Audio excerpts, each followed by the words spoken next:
Good morning friends. Exam current affairs में आपका स्वागत है। टुडे इज 9 जुलाई। तो 9 जुलाई के जितने भी इंपॉर्टेंट क्वेश्चन हैं वो हम आज डिस्कस करेंगे। साथ ही में क्वेश्चन से related important facts actual facts हैं उनके बारे में भी डिस्कस करेंगे। और फ्रेंड्स, वीडियो के डिस्क्रिप्शन में नीचे एक लिंक दे रखा है जहाँ से आप पीडीएफ डॉक्यूमेंट भी डाउनलोड कर सकते हैं। और ये वीडियो अगर आपको अच्छा लगे तो प्लीज़ इसे सब्सक्राइब जरूर कीजिएगा, साथ में प्रेस कीजिएगा बेल आइकन, ताकि डेली बेसिस पे करंट अफेयर्स के मॉर्निंग में 4 बजे आपको नोटिफिकेशन आते रहें। स्टार्ट करते हैं फर्स्ट क्वेश्चन से। क्वेश्चन नंबर 1, किस देश के राष्ट्रपति जोवेनेल मोइस की घर में घुसकर हत्या कर दी गई है? इसका सही उत्तर है ऑप्शन बी, हैती। हैती की राजधानी क्या है? Port of Prince. हैती की मुद्रा क्या है? हैतियन गोर्दे। हैती का महाद्वीप कहाँ है? उत्तरी अमेरिका। हैती कौन से महाद्वीप में? उत्तरी अमेरिका, नॉर्थ अमेरिका। हैती में सुरक्षा पर पुलिस और सेना का नियंत्रण था, तो तानाशाही थी, जिसका राजनीतिक उथल पुथल और तानाशाही का इतिहास रहा है। तो हैती में हमेशा ही रहता है, सेना के नियंत्रण में आ जाता है, कुछ टाइम गवर्नमेंट में आता है, फिर अंडर में आता है, फिर सेना के अंडर में आ जाता है। तो तानाशाही का राज था। तो उस घर में घुसकर ये है राष्ट्रपति, तो घर में घुसकर राष्ट्रपति की हत्या कर दी गई है। क्वेश्चन नंबर 2, निम्न में से किसने भारत की पहली यूपीआई आधारित कैशलेस पार्किंग लॉन्च की है? यूपीआई आधारित कैशलेस पार्किंग लॉन्च की है। इसका सही उत्तर है option C, DMRC, Delhi metro rail corporation, DMRC की फुल फॉर्म। तो पार्किंग शुल्क फास्टैग के माध्यम से काटा जाएगा, जिससे प्रवेश और भुगतान के लिए कम समय कम हो जाएगा। इस सुविधा में केवल फास्टैग वाले वाहनों को पार्क करने की अनुमति होगी। और सबसे पहले इसकी इम्प्लीमेंटेशन कहाँ करी है? दिल्ली में कश्मीरी गेट पर। तो जो आने जाने जो फास्टैग थी, अभी गाड़ियों पे टोल पे लगता था, तो टोल पे कैश देते थे, टाइम लगता था, वो फास्टैग कर दिया कि ऑटोमेटिकली गाड़ी जाएंगी, सीधा पास हो जाएंगी, भीड़ नहीं लगेगी। इसी तरह से पार्किंग के लिए भी मेट्रो के अंदर ये स्टार्ट कर रही है DMRC, Delhi metro rail corporation. ये वहाँ से जाएंगे और फास्टैग का पर लगा होगा टैग, तो अपने आप भी पैसे कट जाएंगे उससे, ताकि टाइम ना लगे पर्ची काटने में, स्लिप काटने में। और यूपीआई के थ्रू क्या है कि यूपीआई से आप स्कैन कर सकते हो और पेमेंट कर सकते हो, ये ऑप्शन भी है। क्वेश्चन नंबर 3, निम्न में से 2022 महिला एशियाई कप की मेजबानी कौन करेगा? इसका सही उत्तर है ऑप्शन डी, ए और बी, मुंबई और पुणे, ये दोनों मिलके 2022 महिला एशियाई कप की मेजबानी करेंगे। क्वेश्चन नंबर 4, निम्न में से किसने ऑल इंडिया रेडियो के महानिदेशक के रूप में कार्यभार संभाला है? इसका सही उत्तर है option A, N Venudhar Reddy. All India radio की स्थापना कब हुई थी? 1936 में। ऑल इंडिया रेडियो का मुख्यालय हेडक्वार्टर कहाँ पर है? संसद मार्ग, नई Delhi. Okay, question number 5, mandate HQ launch करने के लिए रेजर पे ने किसके साथ साझेदारी की है? तो इसका सही उत्तर है ऑप्शन सी, मास्टर कार्ड। यह एक भुगतान इंटरफेस है जो कार्ड जारी करने वाले बैंकों को अपने ग्राहकों के लिए भुगतान करने में मदद करेगा। तो ये बीच में एक माध्यम है और इसके जरिए जो ग्राहक होंगे उनको भुगतान करने में मदद करेगा मास्टर कार्ड के थ्रू। रेजर पे की स्थापना कब हुई थी? 2013 में। रेजर पे के सीईओ कौन है? हर्षिल माथुर। रेजर पे का मुख्यालय हेडक्वार्टर कहाँ पर है? बेंगलोर में। और मास्टर कार्ड का मुख्यालय कहाँ है? न्यूयॉर्क, संयुक्त राज्य अमेरिका में। मास्टर कार्ड के अध्यक्ष कौन है? माइकल मीबैक। क्वेश्चन नंबर 6, हाल ही में सरकार ने खुदरा और थोक व्यापार किस क्षेत्र में शामिल किया है? इसका सही उत्तर option B, MSME.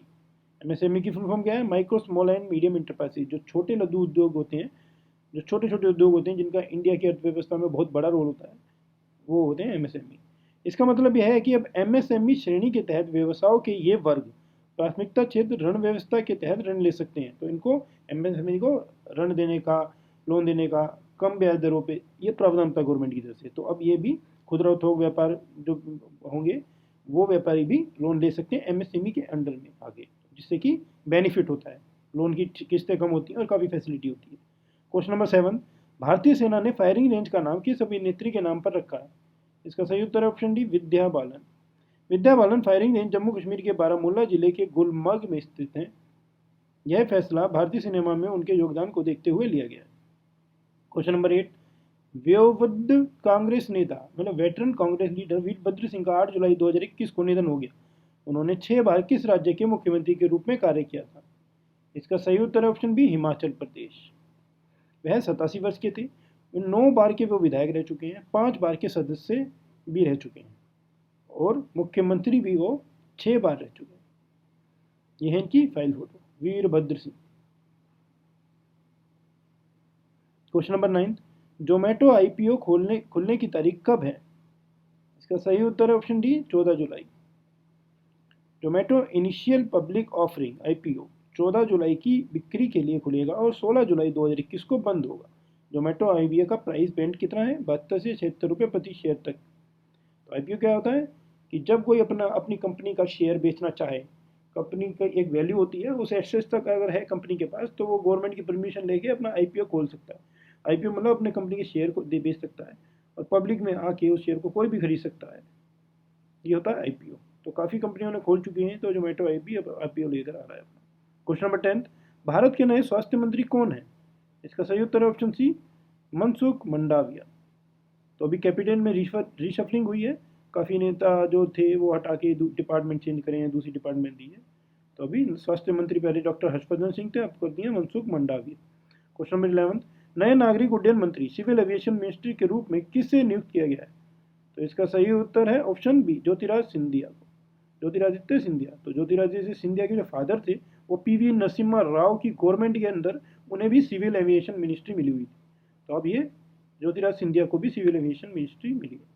Question number 12, और ज्योतिराज सिंधिया आपको पता है वो कांग्रेस के नेता थे, जो कि दिग्गज नेता थे MP के कांग्रेस के, और कांग्रेस छोड़ के भाजपा में आ गए थे, अभी रिसेंटली आए हैं 2 महीने पहले। ओके, क्वेश्चन नंबर 12, भारत के नए रेल मंत्री कौन है? इसका सही उत्तर है option A, Ashwini Vaishnaw. Question number 13, Apna दल प्रमुख अनुप्रिया सिंह पटेल को कौन सा मंत्रालय पोर्टफोलियो मिला है? इसका सही उत्तर है ऑप्शन डी, वाणिज्य और उद्योग मंत्रालय में MOS मतलब ministry of state. Question number 14, हाल ही में खबरों में रहा वाल्मीकि राष्ट्रीय उद्यान किस राज्य का एकमात्र राष्ट्रीय उद्यान है? इसका सही उत्तर है ऑप्शन बी, बिहार का। यह बिहार में भारत नेपाल सीमा पर गंडक नदी के तट पर स्थित है। तो इसके अंदर इंपॉर्टेंट क्या है? नदी। कौन सी नदी? गंडक नदी के तट पर स्थित है। क्वेश्चन नंबर 15, हाल ही में क्यूबा में आए उष्णकटिबंधीय तूफान ट्रॉपिकल स्टॉर्म का नाम क्या है? इसका सही उत्तर है ऑप्शन ए, एल्सा।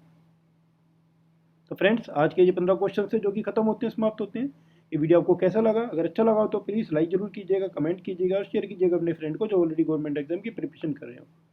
और अगर ये आपने चैनल अभी तक सब्सक्राइब नहीं किया है तो प्लीज़ सब्सक्राइब के बटन को प्रेस कीजिएगा, सब्सक्राइब के बटन को प्रेस करके, और साथ में प्रेस कीजिएगा बेल आइकन, ताकि डेली बेसिस पे करंट अफेयर्स की मॉर्निंग में आपको 4 बजे नोटिफिकेशन आते रहे।